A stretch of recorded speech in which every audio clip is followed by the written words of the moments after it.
Hi everyone, we're here today with Mike Golden, the founder and CEO of Brandigo. Mike, thanks so much for joining us. It's great to be here. Thanks. It'd be great if you could just share with us your experience about being in China, what you guys do, how long have you been here, and talk a little bit about marketing in China. Sure. So Brandigo's been here for 20 years. I founded it 20 years ago, and I've been here for 22 years. So we've been in the market for quite some time. We basically help companies enter China and succeed in marketing. And also companies that are already in China, we help them with their marketing here. So that might include social media marketing. And as you know, there's massive challenges here because all of the channels are different. Google's blocked, YouTube's blocked. So we have to use the local Chinese channels. So that's one of the key considerations.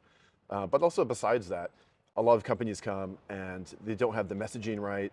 You know, they might have their messaging that was coming from the UK or the US, and in Chinese it sounds completely crazy or doesn't fit the Chinese market.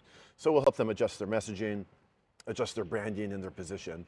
And even looking at things like their logo, their Chinese name, all of that stuff, like the foundational things, all the way through their website and their assets around that to their actual marketing. So we try to help them all throughout their marketing journey here in China so that they can successfully reach their Chinese customers or target audience. Amazing. And we're now in the end of 2024. What are the kind of key channels that you use for marketing in China right now? Yeah, it's a great question. I think it really depends on which your target audience you're looking at. So if you're looking at a younger demographic and you're looking at, let's say, travel or food or something like that, you might be on TikTok or Douyin, as it's called here, the local version, or you might be on Little Red Book, Xiaohongshu, which are very popular for like travel categories, cosmetics, skincare, food, things like that. If you're in, let's say, B2B space, you might be looking at WeChat. So I think everyone's heard of WeChat. Everyone uses it for communication here, kind of like WhatsApp. But it also has an area where you can have an official account. And the official account can have basically everything from a mini website to a program. You can do sales through WeChat. And you can put out messages as well and long form blogs or images, videos, things like that.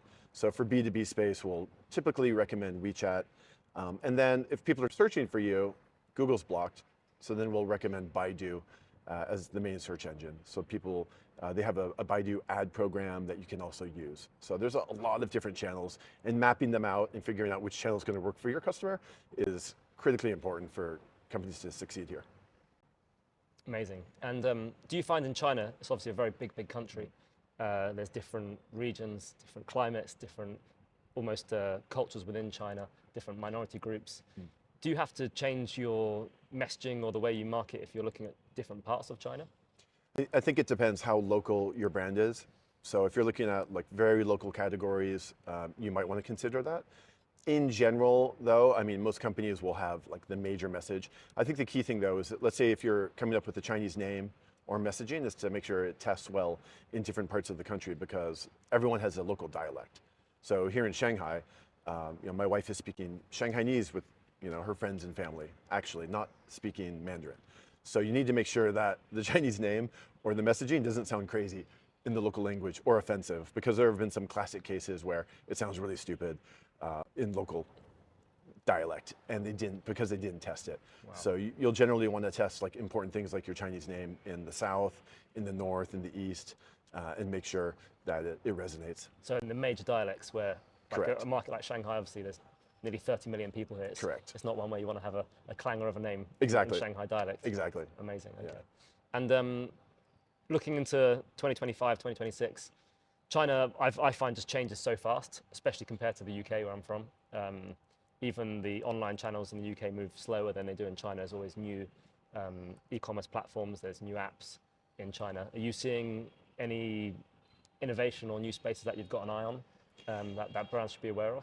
Yeah, it's a really good question. I think one of the challenges now is about WeChat, because it's becoming one of the older platforms now. Right. And no one's even talking about Weibo. Even though it's still a major platform, no one's really talking about it. I'm not sure how much actual momentum is happening on Weibo anymore. But if you're looking at even at WeChat, they're trying to catch up now with Douyin or TikTok and Little Red Book, which are more video active, and you can scroll through and sit there all day on your phone. WeChat's kind of losing some momentum around that. So they're going to look at they're testing now some changes to the platform, which will affect official accounts, including some of our clients. So we're keeping an eye on that. That's for sure is one thing. And along with that, there's so much content out there. How do you get through? How do you cut through? So we advise our clients to really go creative, do something interesting, and try to cut through all the clutter, because viewership rates are going down every year. You know, people are just looking at everything. There's too much content out there. It's the same worldwide. So being creative, even in B2B spaces, I think is going to be critical in the year going ahead. Amazing. Okay. And are you finding that AI is having a big impact in China in cutting through and content? I don't think yet, but it will. It will. Yeah, it's not quite that great at writing Chinese content. So my copywriters are still safe for the time being. And a lot of human, we need a lot of humans still to do copy and design. If we can take some of the burden off of them for some easy stuff like translation, that's definitely coming this year. In English, it's already happening for sure. The Chinese is still a bit rough, but China's investing tons of money into AI. All of the major platforms are working on it, so we can expect that big changes this year, I would say. Okay. And how about traditional PR? Mostly dead. Oh, really? Yeah. Okay. I would say there's no such thing as you can't even buy a magazine anymore. Right. There's no place to buy a magazine or a newspaper. It's a bit sad. We used to have newspaper stands on the corner. Them. Yeah. And we started life as a PR agency actually 20 years ago. So we still have our heart in communications, and that's how we approach a lot of our content and our clients. But traditional PR in terms of media coverage is mostly left to, let's say, corporate reputation and large corporations making sure that, or government relations, things like that. So only large agencies are really dealing with it anymore, or where it's important for you to have some visibility in the media. That said, a lot of, let's say, trade media and specific media are all on WeChat or other channels, and we'll use those with our clients. And usually that takes the form of a paid advertorial kind of thing. So we do something like that.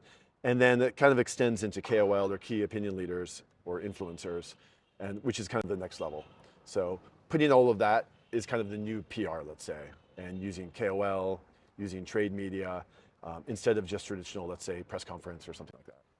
And when you're working with KOLs, how would you structure that? Would you look at using very, very big KOLs, or kind of grassroots, lots of smaller KOLs, or having a staggered approach? It's a great question. It depends on the category.